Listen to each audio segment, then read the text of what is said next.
আলহামদুলিল্লাহ 2026 সালের শবে বরাত হচ্ছে 3 ফেব্রুয়ারি 2026 মঙ্গলবার পড়ছে। তো ওই রাত্রে ইবাদত করার পর শবে বরাতে রোজা কয়টি রাখবেন, অনেকে তা প্রশ্ন করছেন। এ রাত্রে রোজা কয়টি, এর দিনে রোজা কয়টি এবং কিভাবে রোজাগুলো রাখবেন। তো লাইলাতুন নিসফে মিন শাবান অত্যন্ত গুরুত্বপূর্ণ একটি রজনী বা একটি দিন। তো এর পরের দিন রোজা রাখার জন্য অনেকেই বলছেন যে এটা হাদিস দ্বারা রয়েছে বা রাসূল সাল্লাল্লাহু আলাইহি ওয়াসাল্লাম উল্লেখ করেছেন। তো এখন কথা হচ্ছে আপনার কিভাবে রোজাগুলো রাখবেন, কয়টি রাখবেন। তো রোজা রাখার নিয়ম আপনাদেরকে আজ বলে দেব, তাই বলছি না টেনে সম্পূর্ণ ভিডিও দেখার অনুরোধ রইল। লাইলাতুন নিসফে মিন শাবান অর্থাৎ শাবান মাসের মধ্যতম রজনী, যে আল্লাহ সুবহানাহু তাআলা ওই দিন নিম্ন আকাশে নেমে এসে তার বান্দাদেরকে ডাকতে থাকেন এবং দুনিয়ার সমস্ত সৃষ্টিগুলোর উপরে তিনি রহমতের দৃষ্টি দেন এবং মানুষকে ক্ষমা ঘোষণা করেন, সাধারণ ক্ষমা ঘোষণা।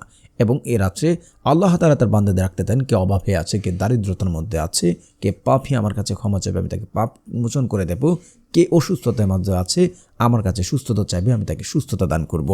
এভাবে আল্লাহ সুবহানাহু তাআলা তার বান্দাদের ডাকতে থাকেন। আর এই দিন বা এই রাতগুলো অত্যন্ত গুরুত্বপূর্ণ।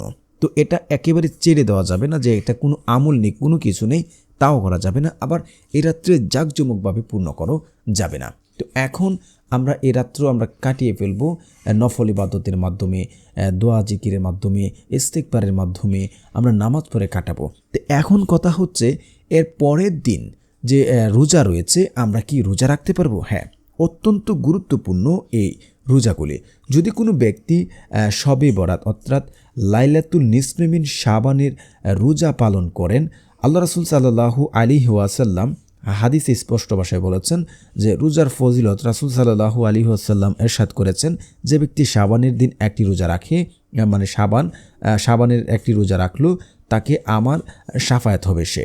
আরও এক হাদিসে শরীফে রাসূল সাল্লাল্লাহু আলাইহি ওয়াসাল্লাম বলেছেন, ইরশাদ করেন, যে ব্যক্তি শাবানের 15 তারিখ রোজা রাখবে তাকে জাহান্নামের আগুন ছুবে না। তো অত্যন্ত গুরুত্বপূর্ণ এই রোজাগুলি। তো আপনারা যেহেতু শাবানের 15তম রাত্রে আপনারা ইবাদত করবেন, পরের দিন আপনারা শাবানের 15তম জায়মে বিশে যে একটি রোজা আছে ওই রোজাটাও আপনারা রাখবেন। আশা করতে বুঝতে পেরেছেন। আপনারা যদি 13, 14, 15 রাখতে চান রাখতে পারেন, তবে ওগুলো না যদি রাখেন 13, 14 রাখতে পারেননি, 15 আপনারা রাখতে পারেন, কোনো বাধ্যবাধকতা নেই। আশা করছি আপনারা বুঝতে পেরেছেন। ধন্যবাদ।